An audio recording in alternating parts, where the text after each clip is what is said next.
오늘 하나님 말씀은요, 고린도후서 11장 2절, 고린도전서 6장, 이렇게 보겠습니다. 고린도후서 11장 보세요.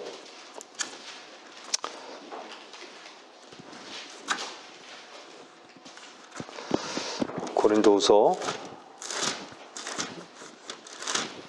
11장 2절. 이는 내가 경건한 질투로 너희에게 질투를 느낌이라. 내가 너희를 한 남편에게 정혼시켰나니 이는 한 순결한 처녀로 너희를 그리스도께 바치려는 것이라. 자, 고린도전서 6장 한번 보세요. 고린도전서 6장.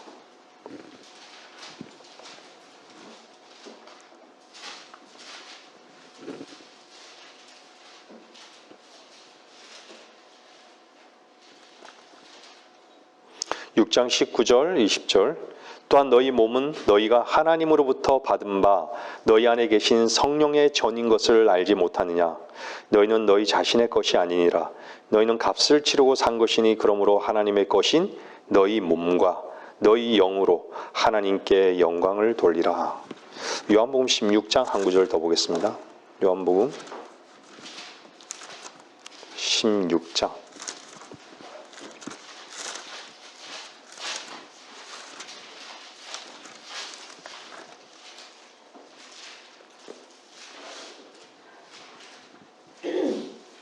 16장 7절부터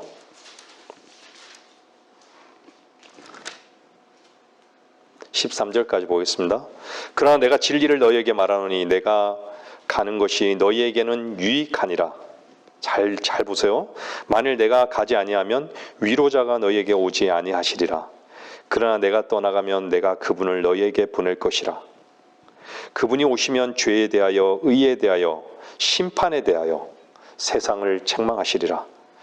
죄에 대하여라면 그들이 나를 믿지 않기 때문이요 의에 대하여라면 내가 아버지께 가므로 너희가 나를 다시는 보지 못하기 때문이며 또 심판에 대하여라면 이 세상의 통치자가 심판을 받기 때문이라.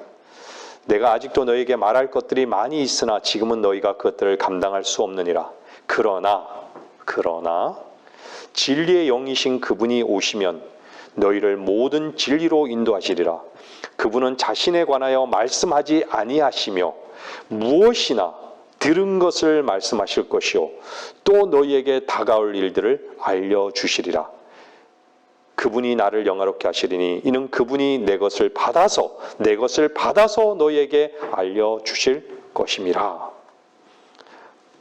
아버지께서 가지신 것은 모두 내 것이라. 그러므로 그가 내 것을 가지고 너희에게 알릴 것이라고 내가 말하였노라.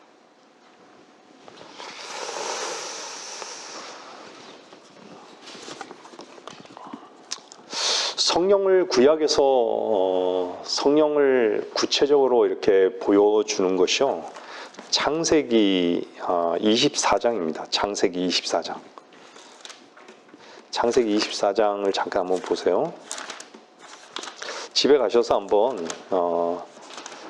아브라함의 그 종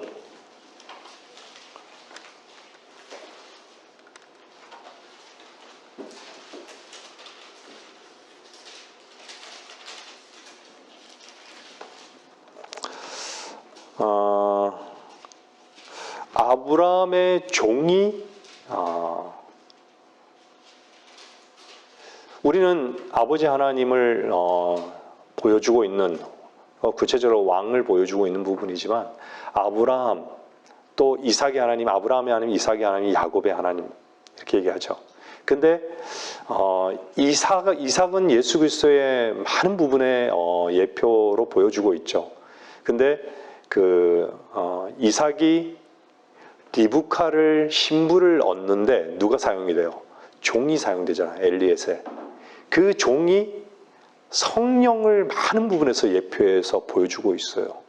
여러분들이 한번 집에 가셔서 한번 창세기 24장을 한번 잘 한번 읽어보세요. 종은요 절대 스스로 말씀하지 아니하시는 거예요. 좀 전에 읽었잖아요. 요한복음에서요. 예? 정말 신랑이 신부를 얻는 데 쓰기 위해서요, 예비된 신랑의 물건들을 받고 있어요. 그리고 신랑의 선물들을요, 신랑에게 전해주는 역할을 해요. 신부를 부욕해 하시는 거죠. 그리고 종은요, 신부를 데리고 와서 신랑과 결합하게 해주는 그 역할을 하는 거예요. 그 누구예요? 진리의 영이에요. 진리의 영이에요. 그 부분을 로마서 7장 1절에서 3절은 너무 정확하게 표현하고 있잖아요. 그래서 오늘 읽었던 고린도에 우리가 후서에서 말씀하셨지만, 순결한 처녀로 하나님께 드리기 위해서 그런 거예요. 여러분, 성경이 왜 안 풀리는지 아십니까? 안 믿기 때문이에요.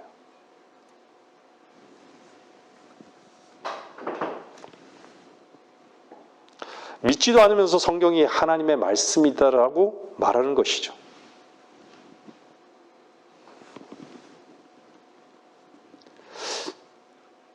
믿지 않는데 어떻게 볼 수 있죠? 어둠인데 어떻게 볼 수 있죠? 소경인데 어떻게 볼 수 있는 거예요? 믿어야 성경이 빛으로 우리들에게 다가오는 것이에요. 믿지 않으면 결코 성경이 빛으로 다가오지 않습니다. 어둠인데 성경이 열립니까? 안 열리죠. 그러니까 성경에 관심이 없는 거예요. 하나님에 대해서도 관심이 없지만요, 하나님이 없다라고 하지만요, 성경인 하나님의 말씀에 대해서 당연히 관심이 없는 것이죠. 제가 설교 전에 그런 말씀 드렸죠. 성경 한-두 구절 때문에 자기 목숨과 바꾼 수많은 그리스도인들의 그 역사가 있는 것이에요.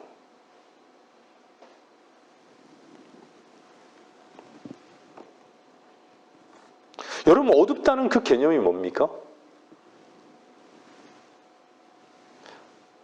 왜 어둡다고 하죠? 마음이 뭔가에 뺏겨 있는 거예요.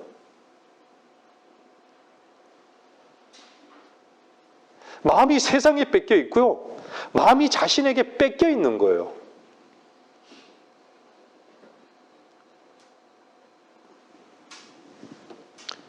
여러분의 마음속에 있는 그 뺏긴 그 마음이 여러분 실제 가운데 이렇게 딱 드러난다라고 하면 어떨 것 같습니까? 우린 구원받기 전에 알잖아요. 우리 마음이 이렇게 탁 드러났을 때 어땠죠? 꿇을 수밖에 없는 거예요. 굴복할 수밖에 없는 것이죠. 어디에 굴복할 수밖에 없어요? 하나님의 말씀에. 그 빛이 딱 들어왔을 때 어땠죠? 나는 이런 자였구나. 그리고 그 순간에 어땠죠? 하나님의 은혜를 발견한 것이에요.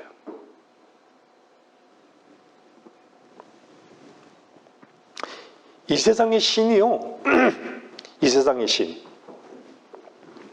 성경은 이 세상의 신이 복음의 광채라고 하잖아요. 복음의 광채가 비치지 못하도록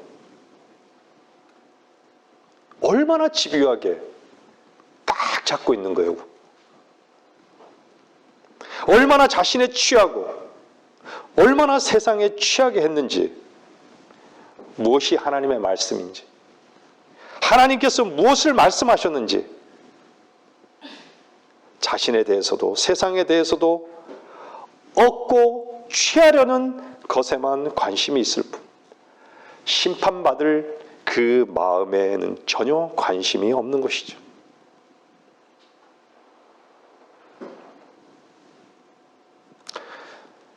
그래서 하나님께서는 누구를 부르시죠? 하나님의 종들을 부르시는 거예요. 계속해서 심판을 경고하는 것이에요. 이스라엘이 하나님의 율법에, 하나님 명령에 복종하지 않을 때 어떻게 해요? 몽둥이로 때리시는 거예요. 뭘 통했어요? 전쟁을 통해서.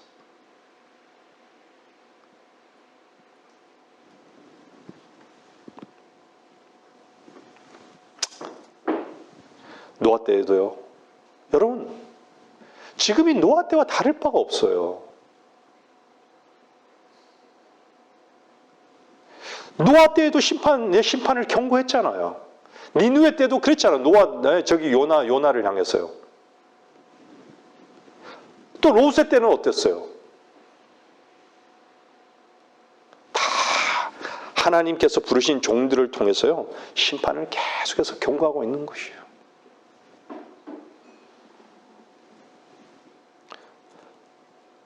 말씀을 전하지 않은 때가 없었던 것이에요.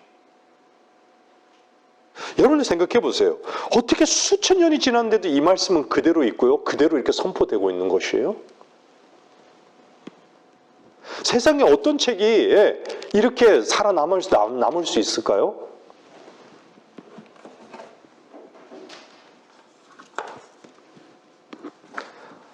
우리는 이 말씀을 그 어떤 것보다 사랑해야 되는 이유를 여러분들 안에 분명히 있을 것이에요.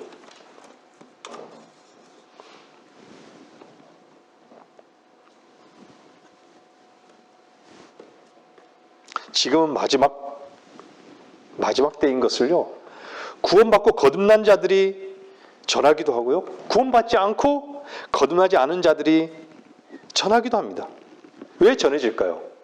성경에 그렇게 기록되어 있기 때문이죠. 문제는요, 들을 귀가 없어요. 듣고자 하는 마음도 없어요.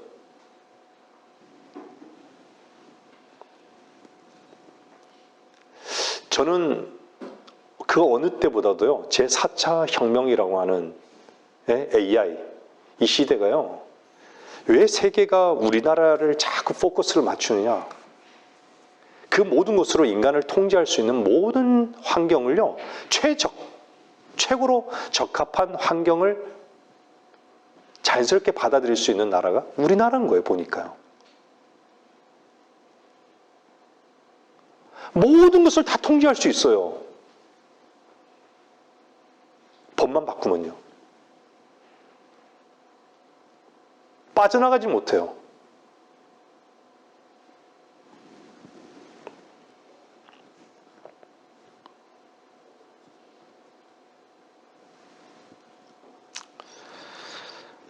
사람들이 안 믿어요.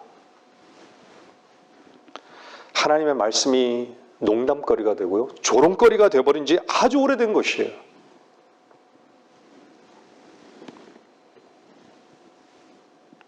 무엇만 믿는 거죠?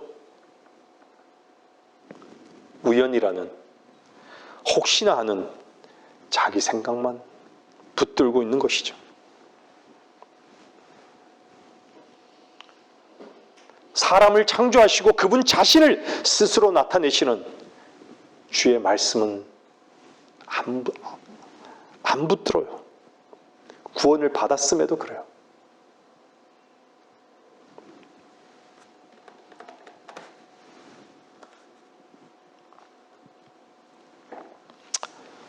교회라고 하는 곳은 십자가를 걸어놓고 교회에 오는 구성원들을 묶어두면서 하나님의 이름으로 돈주머니를 털면서 자기 이름을 드러내놓고 때로는 은밀히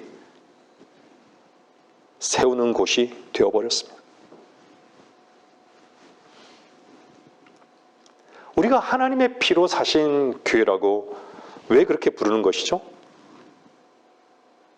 내가 그리스도와 함께 죽었고 그분이 나의 생명이 되셨기 때문입니다. 그렇죠? 그분의 생명으로 사는 것만이 유일한 기쁨인 것을 아는 사람은요, 무엇에 관심이 있을까요? 생명수에 관심이 있어요. 그 생명수는 어디 있죠? 도대체 어디 있는 거예요?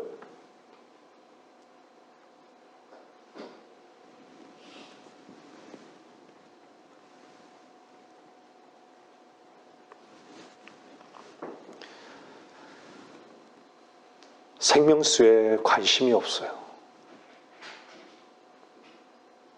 하나님의 말씀에 관심이 없어요. 하나님의 말씀에 옮겨놓는데 관심이 없어요. 받아들여지지 않아요.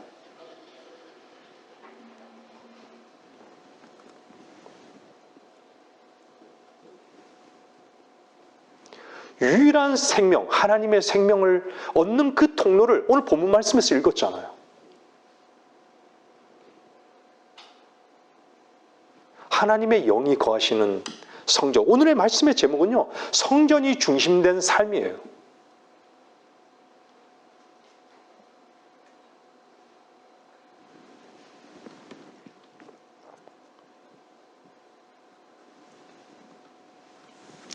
교회 나와도요, 만족을 몰라요. 참된 만족을 몰라요. 자기 만족만 있는 것이죠.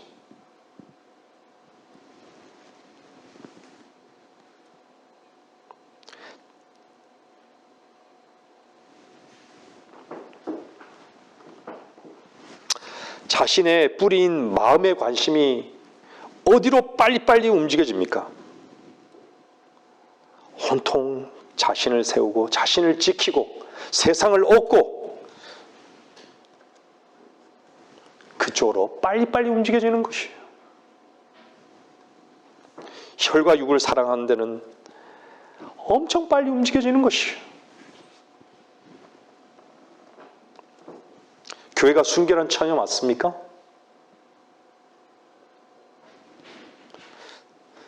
저도 마찬가지로 이 자리에 서는 것은요, 여러분, 순결한 처녀로 하나님께 드려지는 거예요. 드려지는 걸 저도 원하는 마음으로 하나님 앞에 이렇게 설교를 하고 있는 것이에요.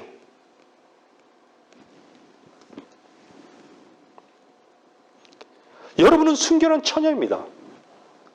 여러분이 예수 그리스도의 보혈로 구원받고 거듭나셨다면 여러분들은 순결한 처녀예요. 순결하다는 것은요, 하나만 보는 거예요. 두 곳을 보지 않아요.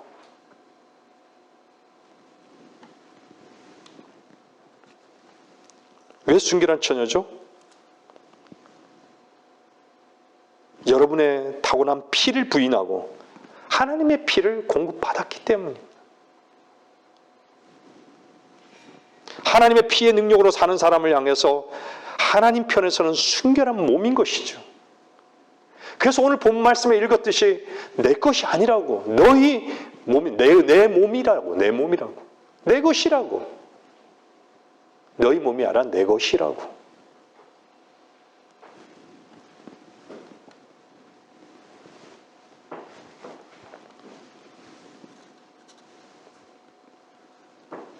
믿고 안 믿고의 차이인 것이죠. 믿고 안 믿고는요, 하늘과 땅의 차이입니다. 하늘나라와 지옥의 차이인 것이에요, 사실.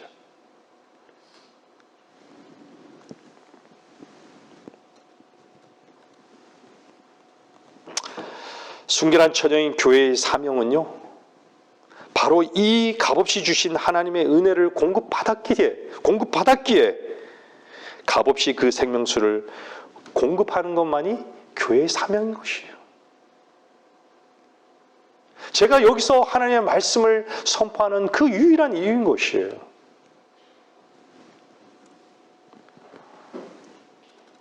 여러분이 무엇 때문에 바쁘십니까? 여러분, 주의 말씀 하나에 관심이 있으십니까?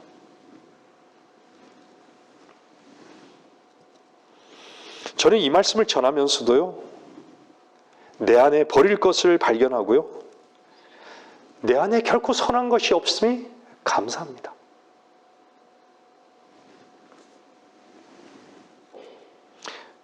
나의 최선으로 선하려고 선하지 못한 것에 얼마나 자책하며 살아왔는지,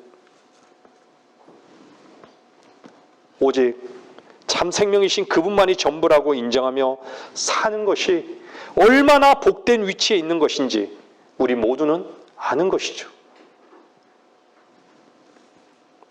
그래서 우리에게는 좋은 것도 나쁜 것도 없고 오직 그분의 생명의 말씀이 인도하는 삶만을 원하고 기다리는 것이죠. 여러분은 무엇을 원하십니까?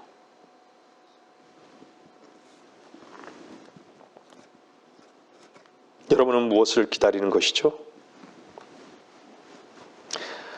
무엇에 그토록 예민하십니까? 여전히 자신을 세우려고 나를 사용하려는 것, 거기에만 예민하다면요, 성령의 예민한 그 미세한 음성은 묻히고 마는 것이죠. 제가 아는 한 여기 앉아 계신 분들은 자신의 힘을 쓰는 것에 예민한 성도들이라는 것을 저는 압니다. 그렇다면 주께서 이기심의 간증들로 풍성해지고 그분의 이름이 높임을 받을 때 우리는 더욱더 주 안에서 함께 기뻐할 것입니다.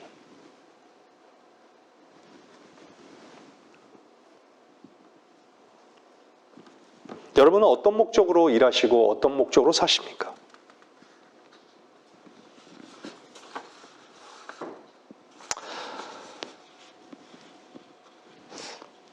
순결한 처녀는요, 하나님 보시기에 아름다운 처녀입니다. 제가 참 마음에 말씀, 에베소서 5장 말씀을 주님께서 말씀하시잖아요. 말씀에 기록해 놓으시잖아요. 남편들아 하면서요, 아내를 사랑하는 것 같이 그리스도께서 교회를 사랑하시잖아요.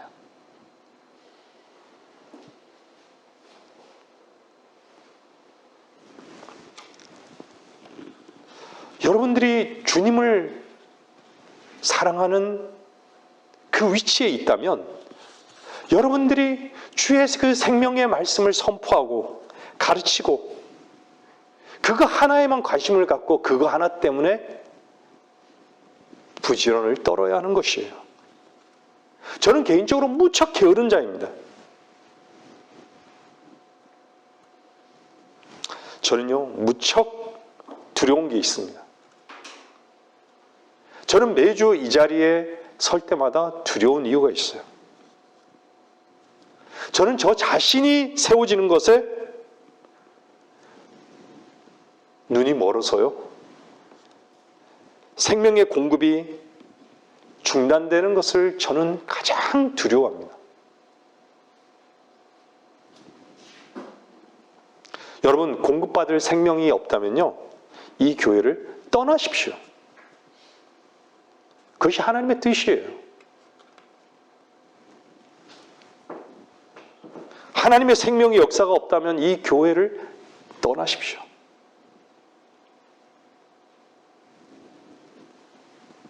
단 그러기 전에요, 여러분 자신이 교만의 위치에 있는지를 그리스도 안에서 먼저 점검해 보십시오.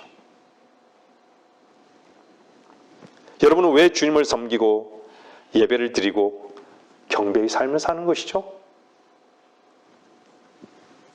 한번 대답해 보십시오.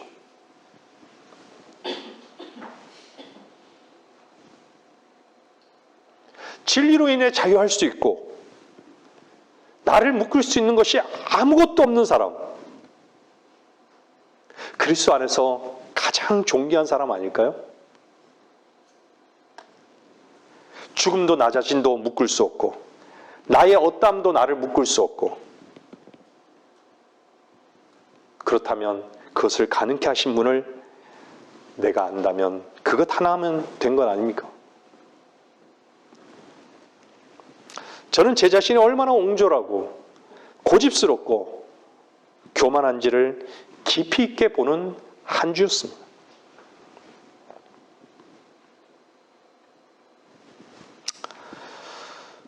김 목사님께서 며칠 전 통화하시면서요, 얼마나 자신이 지난날 교만했었는지를 더 깊이 있게 보게 되었다는 고백을 하시더라고요.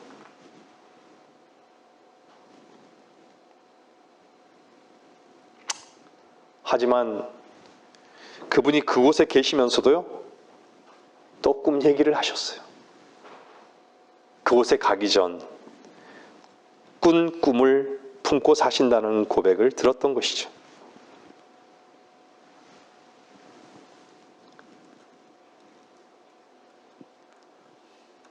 들으면서요, 그곳에서도 김 목사님은 주님을 소망하고 계시는구나. 김 목사님을 통해 또한 기쁨과 위로를 얻었습니다. 그것이 뭐냐면요, 감옥에서의 휴거되는 꿈이었습니다. 저는 휴거라는 그 교리에 대해 안지는요 30년이 되었습니다. 여러분들 그렇죠? 30년 가까이 됐죠? 근데 생명의 말씀이 주는 소망이 있었다고는 말할 수 없습니다. 십자가와 부활을 경험하기 전에 나의 어떠함을 붙잡고 살았고 내 안에 근거를 붙잡고 살았는데 어떻게 소망이 될 수 있었겠습니까? 제가 좀 서론이 길었습니다. 이사야 55장 1절 한번 보세요.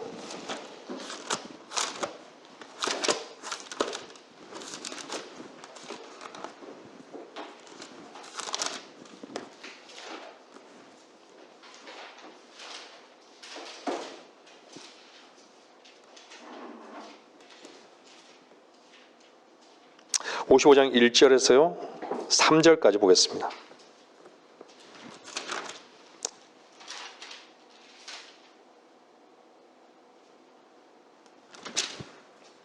아, 4절까지 보겠습니다. 아, 너희 목마른 자들은 누구든지 물들로 나아오라. 돈 없는 자도 오라. 너희는 와서 사 먹으라. 정령 와서 돈 없이 값 없이 포도주와 젖을 사라. 어찌하여 너희는 양식이 아닌 것을 위하여 돈을 쓰며 배부르지 않는 것을 위하여 수고하느냐. 내게 열심히 경청하고 좋은 것을 먹으라. 그리하여 너희 혼이 풍요함 속에서 스스로 기뻐하게 하라. 너희 귀를 기울이고 내게 와서 들으라. 그리하면 너희 혼이 살리라. 또 내가 너희와 영원한 언약을 맺으리니 곧 다윗의 확실한 자비니라. 보라, 내가 그를 백성에게 증거로 주었고 또 백성에게 인도자와 명령자로 주었노라. 5절도 보세요. 보라, 너는 내가 알지 못하는 한 민족을 부를 것이요 너를 알지 못하던 민족들이 내게 달려올 것이니 주 너희 하나님 때문이요 이스라엘의 거룩한 분을 위해서니라. 이는 그가 너를 영화롭게 하였음이니라.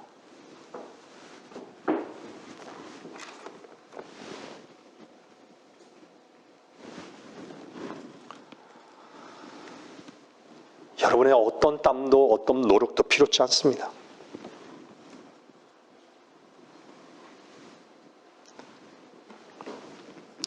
목마른 사람들은 물로 나오십시오. 그냥 오시면 되는 것이에요. 이유가 뭔지 아십니까? 주님께서 이미 모든 돈을 지불해 놓으셨습니다. 그리고 주님 자신이 생명수가 되셨습니다. 테테레스타이, 십자가에서 마지막에 다 이루었다. 그분이 이 땅에 벌레가 되셔서 오셨어요.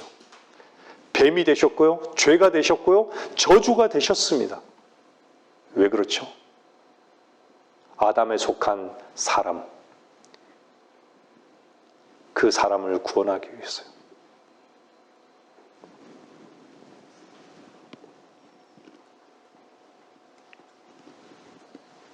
우리의 땀에 노력과 결실이 섞인 것은 아무것도 없습니다. 우리가 만족할 수 있는 것은 주께서 다 이루신 것 때문인 것이에요. 여러분이 구원받고 거듭난 것이 누구의 공로입니까? 우리는 마땅히 죄와 저주 가운데 죽어야 할 존재인 것을 알았고 그분 앞에 인정한 것밖에 없고 의지로 그분이 다 이루신 것을 믿은 것밖에는 없지 않습니까?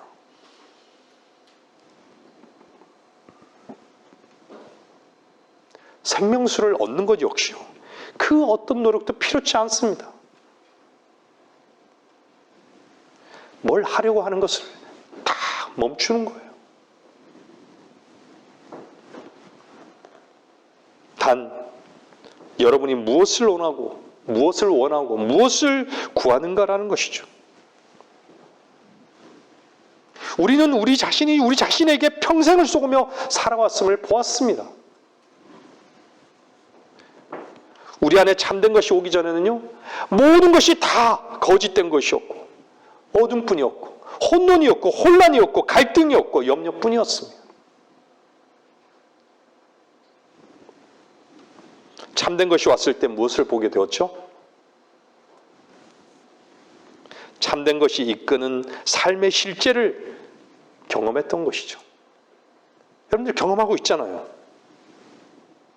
좀 더 구체적으로 말씀드리면요. 전에는 내 자신을 세우기 위해 감추고 무엇인가를 한 것으로 만족했던 것이죠. 근데 참된 것이 왔을 때는 어땠죠? 하기 싫어도, 할 수 없을 것 같아도 참되신 하나님의 사랑이 강건하심에 그 일을 하게 됐던 것이죠. 하게 했던 것이죠. 우리 자신을 부인할 수밖에 없게 했던 것이죠. 자기 자신을 본 사람은, 본질을 본 사람은 인정할 수밖에 없는 것이죠. 무엇 앞에요? 그분 앞에요. 하나님 말씀 앞에요.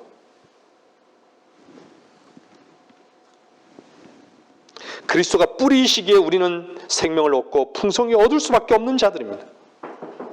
그런데 자기 사랑을 근거로 만족하는 사람은요, 주님의 참된 사랑을 통한 만족을 참 구분하기 힘들죠.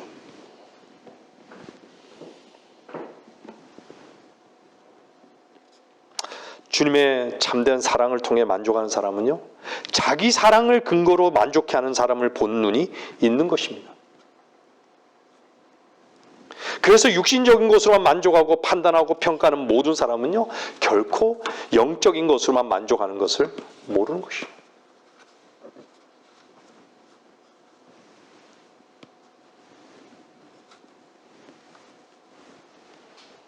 여러분이 주님을 섬기고 찬양하고 감사하는 그 근거가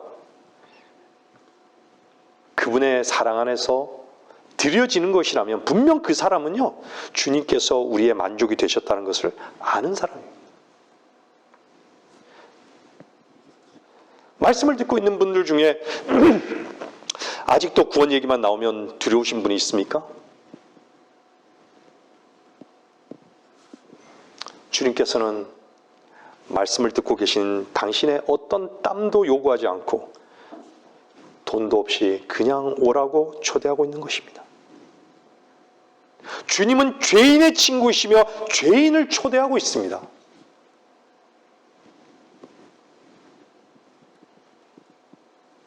의롭다고 주장하고 싶은, 선을 행할 수 있다고 여기는 그 사람이 죄인임을 말씀하시면서 구원으로 초대하고 있는 것입니다.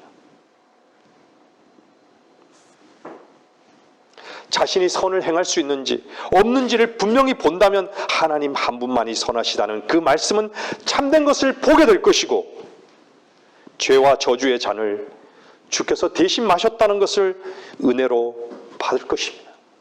은혜의 선물을 값없이 받을 것입니다. 기뻐할 것입니다. 찬양할 것입니다. 감사할 것이에요. 내게로 오라고, 무거운 짐진 자들아, 내게로 오라고, 너의 짐을, 너 자신의 짐을, 죄의 짐을 내게 맡기라고, 너 자신을 맡기라고. 맡기지 않는데 어떻게 자유하겠습니까? 그분께 나에게는 아니요 라고 인정하지 않는데 어떻게 그분의 말씀의 능력을 경험할 수 있겠습니까?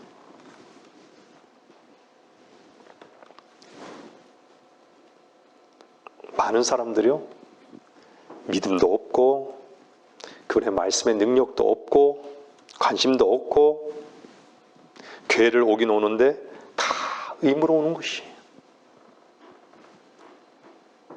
어떤 교회는요, 수수하게 옷을 입죠. 어떤 교회요? 교회 갈 때마다 수수하게 입고요, 집에서는 또 어때요? 다른 옷을 입죠. 화려한 옷을 입죠. 여호와 증인들 그렇잖아요. 옷을 수수하게 입잖아요. 근데 그런 사람들이요, 제가 그 마트 같은 데를 보면 옷 참 화려하게 입고 다니는 사람들이 있어요. 평상시에는 그렇게 입더라도.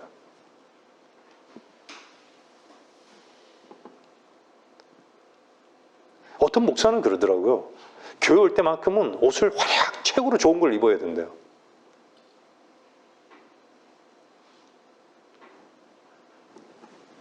폼 잡는 것밖에는 관심이 없는 것이에요.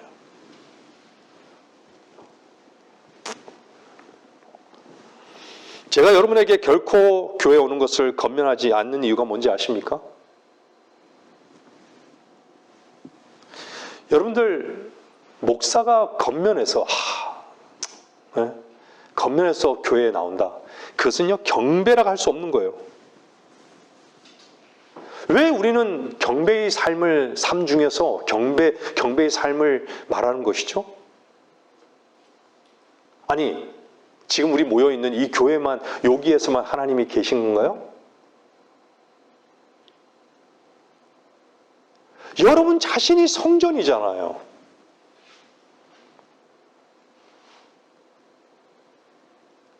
근데 성전에 관심이 없어요.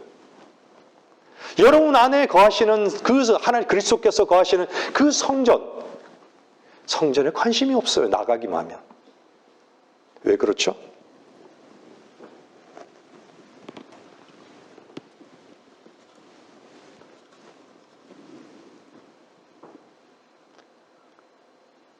여러분의 성전을 한 주에 한 번 교회에다 탁 놔두고 그걸 놔두고 나머지는 이제 밖으로 나갈 때는 다 요걸 놔두고 가는 거예요. 종교교회가 그런 거예요.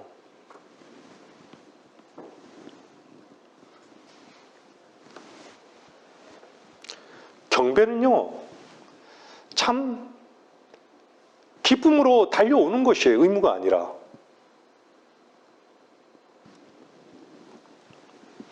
주중에 어떤 것이라도 내 안에 있는 배설물을 본 사람이라면 그분의 은혜를 아는 것이 마땅한 것이죠. 그런데 그 배설물로 인해 힘들어하고 그 배설물과 더불어 사는 삶을 기쁨으로 여기고 경배의 삶을 모르는 것이죠. 믿음의 진전이 없어요. 우리가 어떠한 처지에 있고 어떠한 형편 가운데 있더라도 경배할 수 있는 것은 그리고 찬양할 수 있는 것은 우리 자신을 우리 스스로 해결할 수 있는 것이 없기 때문임을 알기 때문입니다.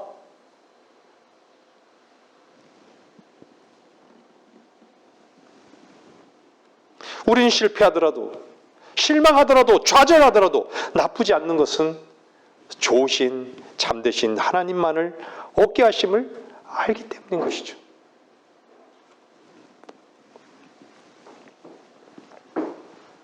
근데 문제는 실패에 실망에 좌절에 발버둥 치는 것이죠.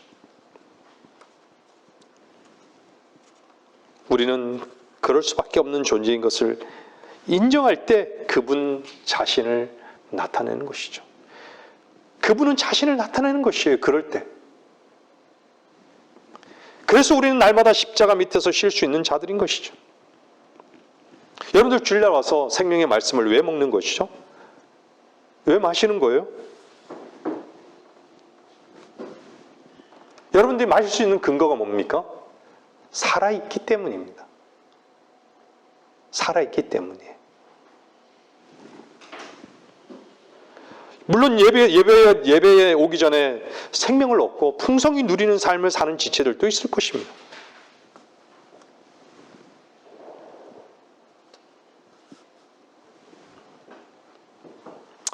하나님의 말씀 앞에 자신이 매 순간 부인되어지고 살아있는 생명의 말씀을 안 마시면 견딜 수 없기에 이곳에 온다면 그 사람은 생명을 얻고 풍성히 얻을 것입니다. 여러분이 이 교회에 누가 오라고 해서 옵니까? 오라고 해서 오는 사람들은요, 죽은 사람들이에요. 죽어 있거나 잠자는 것이에요.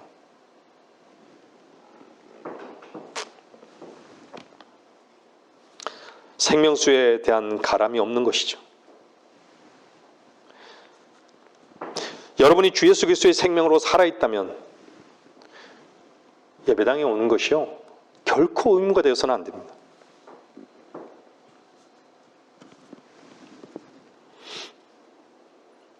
주님 앞에 경배하는 것은요, 자기 자위적인 것을 떠나서 능동적인 것이에요. 이게 경배의 자세예요. 안 마시고는 견딜 수 없죠.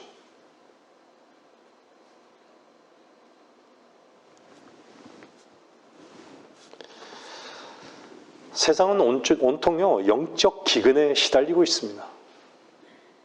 그런 시대에 살고 있어요. 왜 그렇죠? 성전에 관심이 없기 때문이에요. 성전에 관심이 없어요. 자기 몸이 그리스도의 성전인 것에 대한 관심이 없어요.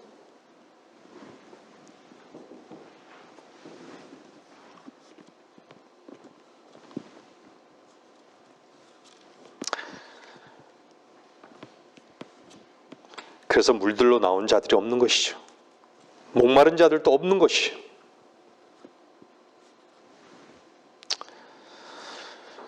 세상 만족만 자꾸 채워주려고 하죠.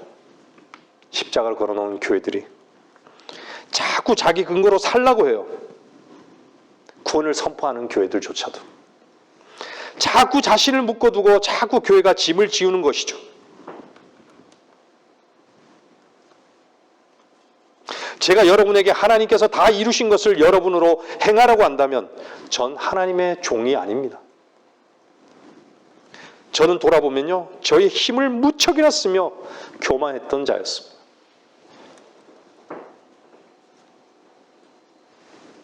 그렇다고 지금도 그렇지 않다는 말씀이 아니라 지금은 주님께 저의 근거를 부인하게 되었다는 것입니다. 믿지 않는 것을 믿는 것처럼 말하지 않는다는 것입니다.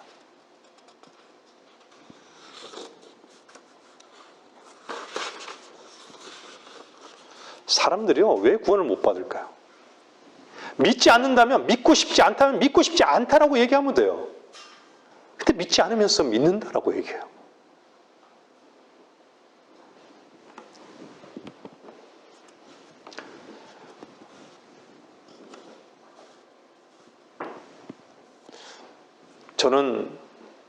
저와 여러분은 하나님의 종입니다. 여러분들이 하나님의 종으로 살고 있는지를요, 보려면요, 하나예요. 자기 만족으로 살고 있는가라는 것이죠. 하나님의 종은 주님의 만족을 먼저 생각하는 것이에요. 주님의 만족을 생각하지 않고 자기의 만족을 생각하는 사람은요, 결코 하나님의 종이 아니에요. 사람들을 대할 때도 저 사람과 나와의 관계를 생각하지 않습니다. 뭘 생각하죠? 주께서 저 사람에게 어떻게 영광을 얻으실까? 이것을 생각하는 것이에요. 저 사람이 나와의 관계에서 오해를 하든지, 나를 미워하든지, 나하고 관계가 단절되든지, 이 부분에 대한 관심이 있는 것이 아니라 주께서 저 사람에게 어떻게 역사하실 것인가에 대해서만 관심이 있는 것이에요.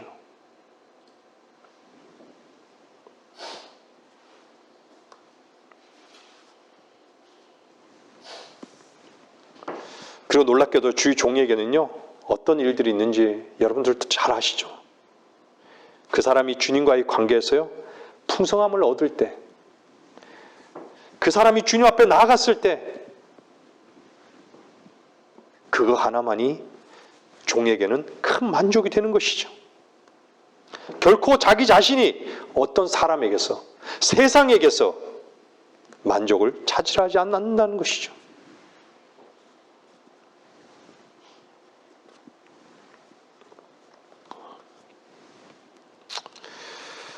그래서 종은요, 항상 부스러기를 먹는 것이죠. 주의 상에서 떨어지는 부스러기를 먹는 자들이 하나님의 종인 것입니다. 여러분들은 하나님의 종의 위치에 있는 것을 항상 인지하셔야 합니다.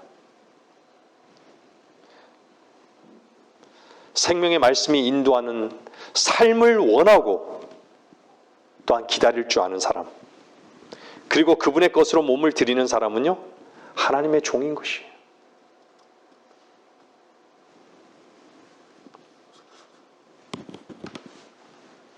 종의 자세는 무엇일까요?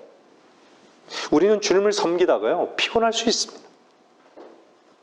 육신적인 부분들이 상실이 되어질 수도 있어요. 그런데도 기뻐하는 이유가 무엇일까요? 우리의 주인이 기뻐하심을 알기 때문입니다. 주님을 섬기는 데 세상 것들이 상실되고 자신이 상실됐대.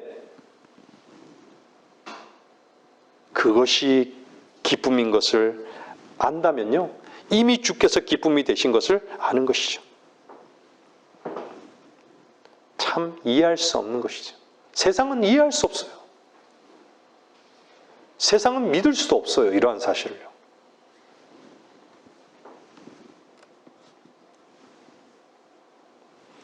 그리스도는 세상의 판단과 평가 속에 살지 않고 오직 주님의 판단과 평가가 주는 자유함 속에 살아가는 사람들입니다. 버려지고 장사되고 허비해지는 그 실제가 없다면 진리가 주는 자유가 없는 것이 분명한 것이죠. 주님께 옮겨놓지 않으면 주님께 속한 것을 어떻게 알겠습니까?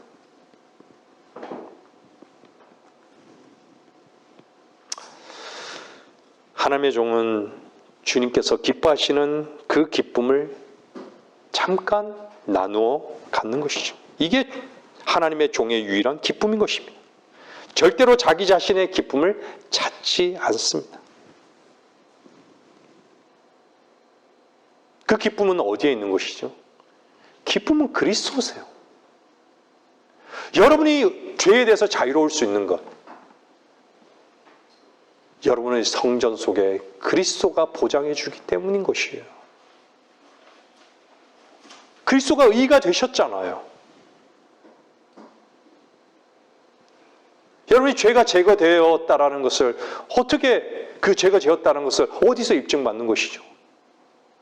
여러분 성전 안에 그리스도가 입증하신 거 아니에요?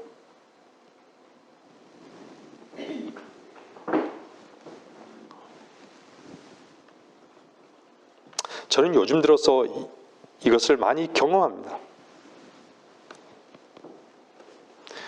주님이 기쁘시면 나도 기쁜 것이죠.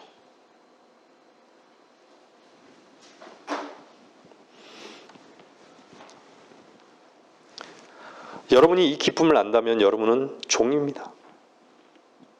결코 자기 만족을 위해서 살지 않는 사람들. 하나님이 종이 되어보지 못한 종교인들은요, 결코 알 수 없는 것이죠. 그들에게는요, 오직 자기 만족을 위해서만, 자기 기쁨을 위해서만 사는 것이 유일한 목표인 것이에요.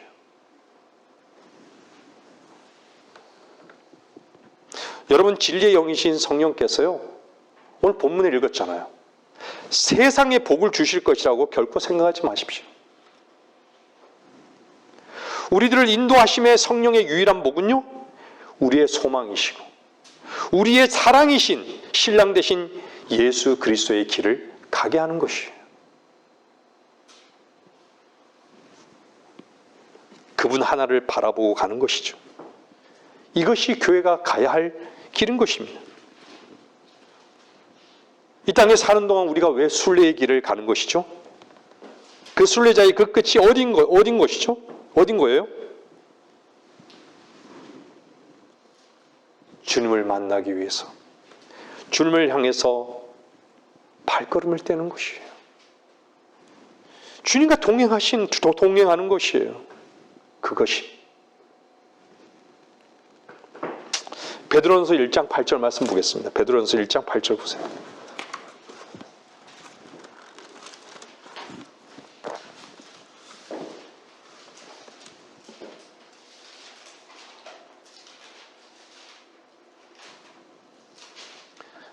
베드로전서 1장 8절. 너희가 그를 보지 못하였으나 사랑하며 지금도 그를 보지 못하나 믿고 있으며 또 말할 수 없이 영광으로 가득 찬 기쁨으로 즐거워하나니 이는 너희 믿음의 결과 곧 너희 혼들의 구원을 받음이니라. 우리는 신랑 되신 주님의 얼굴과 얼굴을 마주해서 본 적이 없습니다. 그렇지만 우리가 그 길을 갈 수 있는 게 뭐죠? 우리가 주님을 기다리는 이유가 뭐죠? 보지 못했지만 우리가 그를 사랑하는 이유는 우리가 그분을 믿기 때문입니다. 우리의 근거로요? 아니요. 그분이 우리를 사랑하신 근거로. 그래서 우리가 그 길을 가는 거예요. 물론 가다가 지칠 수 있습니다. 성령께서 인도하시는 주님을 소망으로 한 그 길을 가다가 지칠 수 있지만 포기할 수 없는 것은 그분의 사랑이 강건하시기 때문입니다.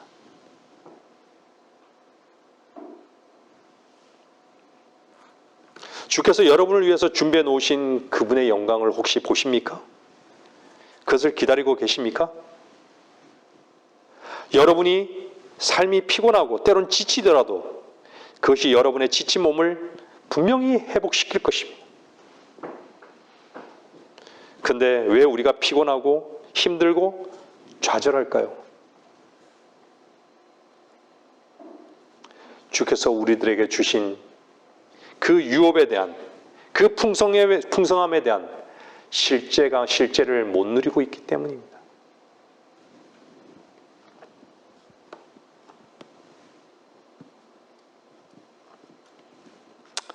그리스도의 심판석에서 우리들에게 상 주시는 그 약속, 그 상급을 주시는 그 상급이 어떨 것 같습니까?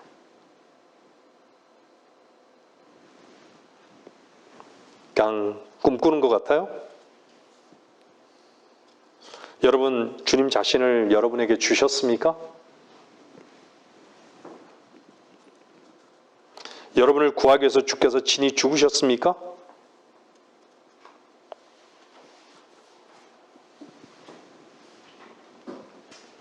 우리는 그분을 믿고 그분을 소망하며 비로소 어려운 발걸음을 할지라도 우리는 걷는 것이에요. 누구와 함께? 그리스도와 함께. 여러분 힘을 내십시오. 마지막 결승점이 우리 눈앞에 와 있습니다. 고린도전서 9장 24절 보세요.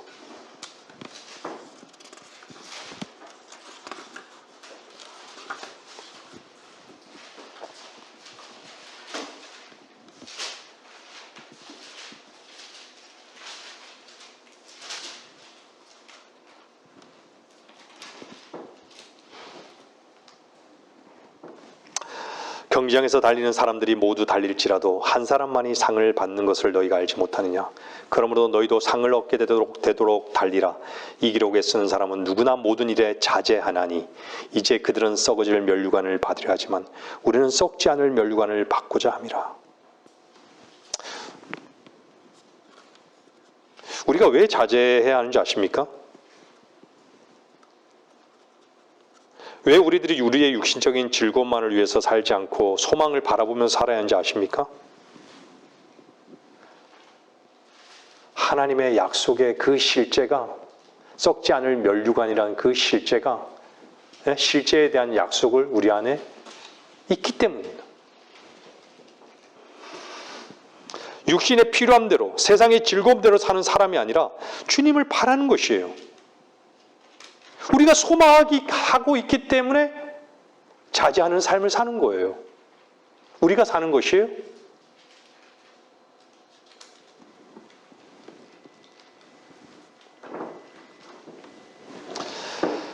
우리는 빛이 끝나는 끝자락에, 낮이 끝나는 끝자락에 와 있습니다. 은혜와 빛의 시대가 끝나고 있습니다. 주님께서 이제 우리를 데리러 오시는 것입니다. 하나님의 경륜이 바뀌어가는 시점에 우리는 살고 있습니다. 이 말의 의미는 이스라엘을 버리지 않으신 하나님께서 이제 정금같이 그들을 빚으신다는 것입니다. 무엇으로요? 야곱의 고난의 때로. 그들을 회복하시기 그들을 회복하시고 이스라엘 왕으로 그분이 이 땅에서 통치하시기 위해 우리가 믿든 믿지 않든 그분은 그분의 약속의 말씀을 그대로 이루실 것입니다. 아멘.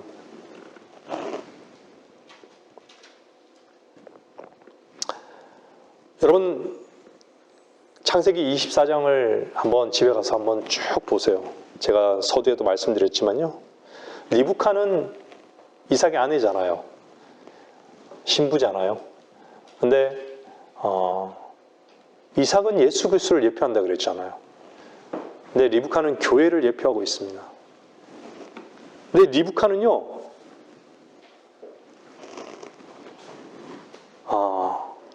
성령의 예표가 되는 그 종의 그 음성이에요. 뭐라고 반응하는지 한번 창세기 24장 58절을 한번 볼게요. 창세기 24장 58절.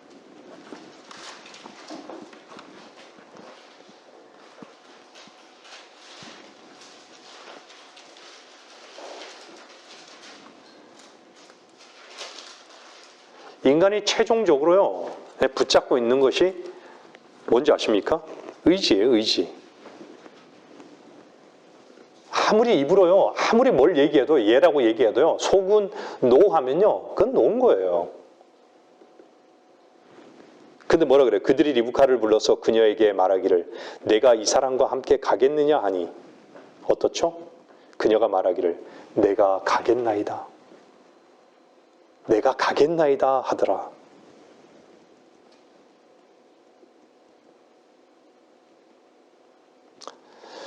구원의 핵심인 것이죠. 하나님의 선택이 아니에요. 구원은 하나님의 선택하심이 아닙니다. 그래서 칼빈의 예정론이 허물한 것이에요. 믿으라고. 믿음의 조건을 하나님께서 만드신 거예요. 누구든지 그를 믿는 자는, 이렇게 얘기하잖아요. 누구든지 그를 믿는 자는. 너희가 내게 오기를 원치 않는도다, 이렇게 얘기하잖아요. 믿음의 조건을 하나님께서 완벽하게 만드신 것이에요. 왜 믿으라고 할까요? 우리의 의지를 주께서 다 이루어 놓으신 것으로 반응하라는 거예요. 움직이라는 얘기예요. 사용하라는 얘기예요. 우리의 의지를 주님의 말씀 앞에 움직이는 거예요. 여러분이 한번 말씀 앞에 내라고 해보세요. 그게 쉬운 것일까요? 쉽지 않습니다. 여러분, 세상을 사랑하지 마세요. 네! 라고 얘기할 수는 있어도요, 그게 쉬운 얘기인가요? 쉽지 않습니다.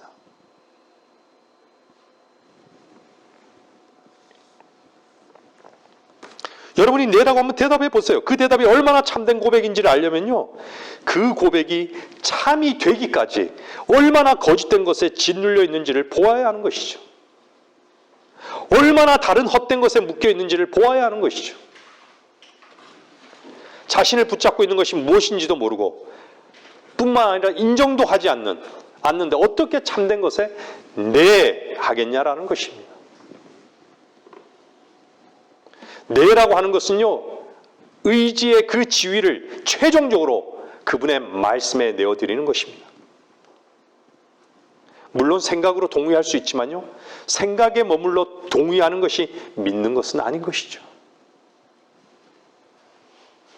믿음은요, 즉각 그분의 은혜와 능력을 경험하는 것이죠. 근데 사람들은 어떻죠? 요한복음 5장은요, 너희는 생명을 얻으려고 내게 오기를 원치 아니하는도다. 요한복음 5장 40절은 그렇게 말씀하세요. 너희는 생명을 얻으려고 내게 오기를 원치 아니하는도다. 육신의 타고난 생명만이 생명인 것으로 생각하는 것이에요. 먹고 배부른 것만을 원하는 것이죠. 그것은 뭐죠? 자신에게 쏟고 있는 것이죠. 생명을 얻는 것보다, 하나님의 생명, 참된 생명을 얻는 것보다 더 취하고 싶은 것이 있다는 것이죠. 빛으로 나오기를 원치 않는 것이죠. 구원이 어려운 건가요? 복 받는 게 어려운 것인가요? 이미 요한복음 3장 16절은 다 이루어 놓으셨잖아요. 어려운 것이 아니라요, 오기를 원치 않는 것이에요.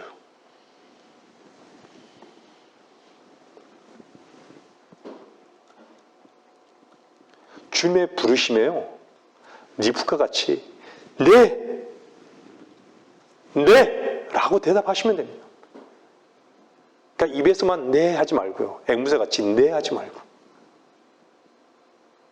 주님 앞에 한번 전인격적으로 네 라고 한번 해보세요. 얼마나 자유합니까? 주님의 말씀 안에서. 그리스도 안에서 네 하라는 것이에요. 여러분의 결심을 다지라고 얘기하는 것이 아니라, 예? 그리스도 안에서 네라고 하라는 얘기예요.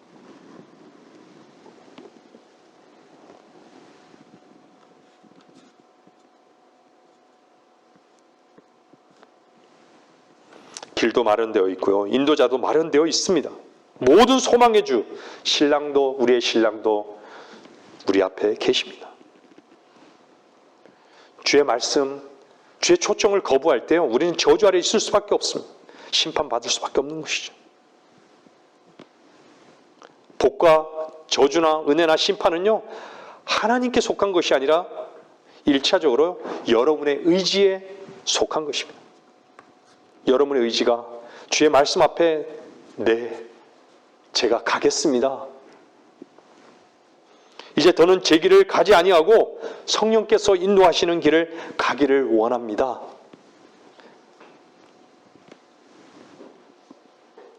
오늘 이 시간 우리는 주께서 우리를 향하신 주님의 초청에 응답하셔야 됩니다.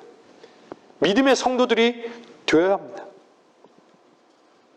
성령께서는요, 오순절날 이후에 성도들의 몸의 거처를 삼으셨습니다. 우리가 이곳에 있으면서 주님을 경배할 수 있는 근거는요, 예배당에 나왔기 때문에 주님을 경배하는 게 아닙니다. 우리 안에 주께서 우리의 몸을 거처로 삼으셨기 때문입니다. 우리의 몸을 주님께 드려야 하는 이유는 더 이상 우리의 것이 아니기 때문입니다. 주께서 우리 안에 거처로 삼으셨다는 것은요, 이 몸이 주님의 것이라는 것이에요. 썩을 몸이 썩지 아니할 옷을 입습니다. 아멘입니까? 맞습니까? 왜 그렇죠? 주인이 그분이기 때문입니다. 생명의 씨가 우리 안에 있기 때문이에요.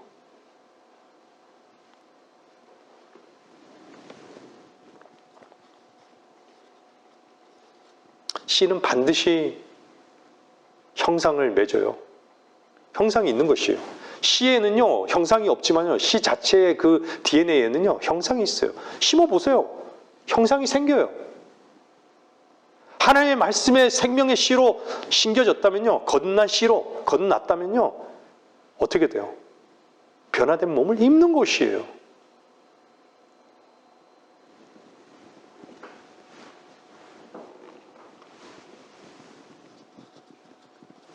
우리가 늘 자주 말씀하는 꿈틀꿈틀거리는 그 애벌레가요, 어떻게 나비가 되겠습니까? 그죠? 상상할 수 없죠.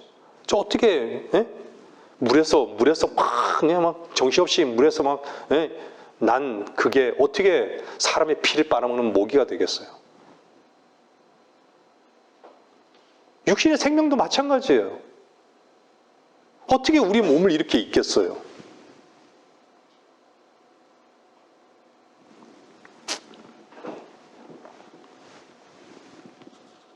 중요한 것은 무엇을 먹고 있느냐라는 것이에요.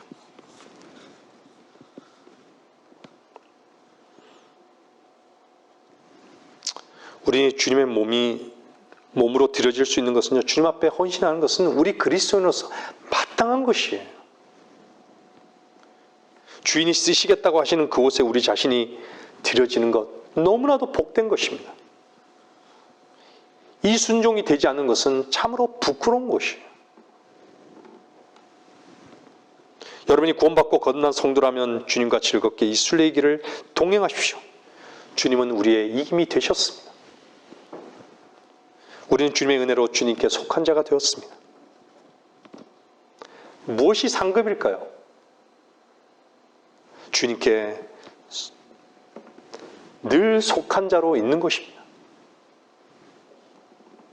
늘 자신이 부인되어지고 그분만이 전부인 삶에 모든 것이 그분께 드려지는 삶은요, 복된 삶으로 영광 가운데 주님을 소망하게 될 것입니다.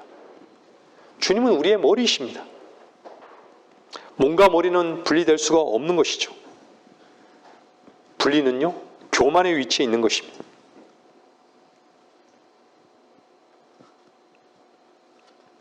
우리가 속한 자인데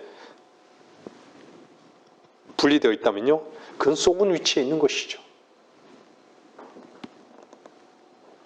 주님 밖에 있는 분이라면 주님께로 돌아오십시오. 주님의 은혜를 헛되이 받지 마십시오. 우리는 주님께 속한 자입니다. 주님의 건의를 인정하십시오. 이 부분 앞에 많은 아픔이 있어야 합니다. 밖에서 말씀을 듣는 분들, 왜 우리는 우리를 위해서 살아야 합니까? 왜 우리는 우리의 형편만을 계산하십니까? 내가 그분께 드려지면 마땅한 것이고 그것은 오히려 우리의 기쁨이 되어야 하지 않겠습니까? 오직 주님께 속함 외에 우리에게 계산은 없습니다. 주님께 내하는 성도의 기쁨이 있을 것입니다. 말씀을 정리해 나가겠습니다.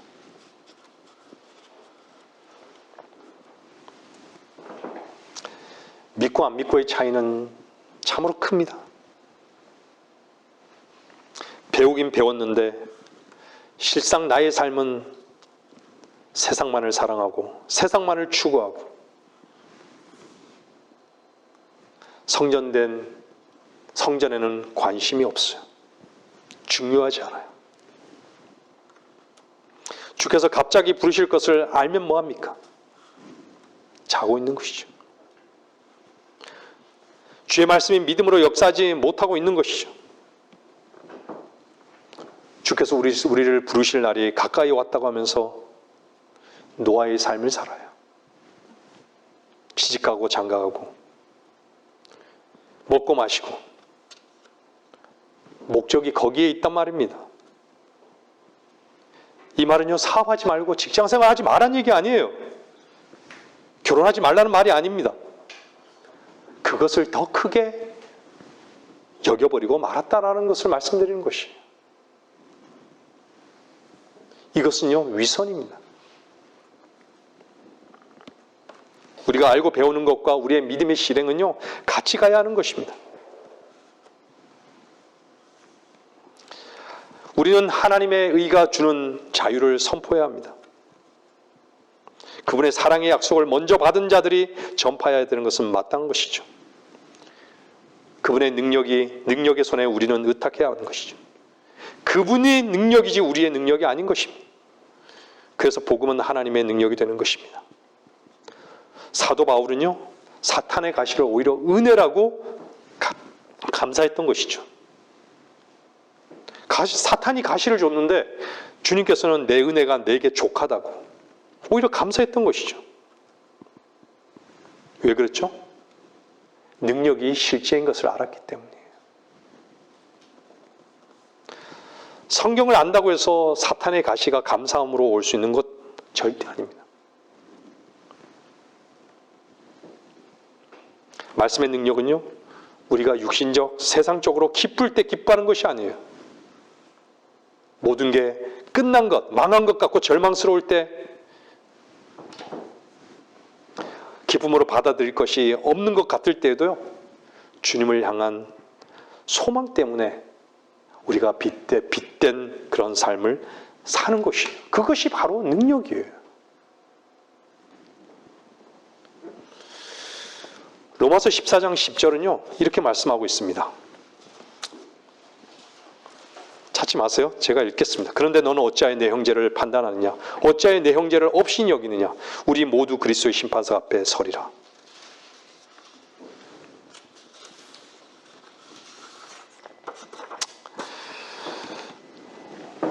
판단하는 자는요, 형제를 업신 여기는 자는 자기 눈에 들보는 보지 못하는 자입니다.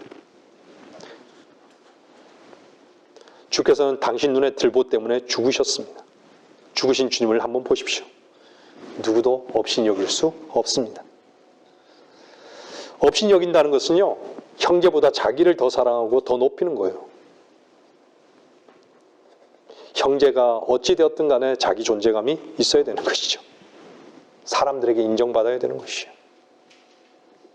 이런 것들이 잘못하면요, 교회에서는 편을 가르게 하고 사람들을 자기에게 모이도록 해서요, 결국 적그리스도적인 위치에서 자신이 살아가는 것을 보게 될 것입니다. 압살롬이 그랬잖아요. 다윗의 아들이지만 사람들을 모아요. 주님을 섬기고 주님께로 그들을 데리고 가십시오. 사탄의 종이 진리 앞에 굴복하고 그분의 자비와 은혜 안에서 자신에게 베푸신 그 은혜를 세상이 판단하고 평가하는 무리들에게 전파할까요? 감옥 속에 있는 모든 죄수들에게 하나님의 자비와 은혜는 차단된 것일까요? 우리를 구원하신 주님께서 감옥에 있는 죄수들보다 더 의로워서 구원하신 것일까요? 바깥에서 말씀을 듣고 계신 분들, 판단과 심판은 하나님께 속한 것입니다. 약속의 말씀을 믿는 여러분, 그리스도의 심판석은 얼마 안 남았습니다. 정말 가깝습니다. 무엇을 심판받을까요? 그리스도인들이 땅에 있는 동안, 다시 말해서 그리스도인들이 주님의 보혈로 구원받고 난 다음 어떻게 이 땅에서 살았는가, 그것에 대한 계산을 하는 것입니다. 누구 이름을 세우면서 살았는가라는 것이에요. 내 이름을 세우면서 살았는가라는 것이고, 내 이름이 끝났으면 그리스도의 이름으로 살았는가, 이것만이 계산된다는 것이에요.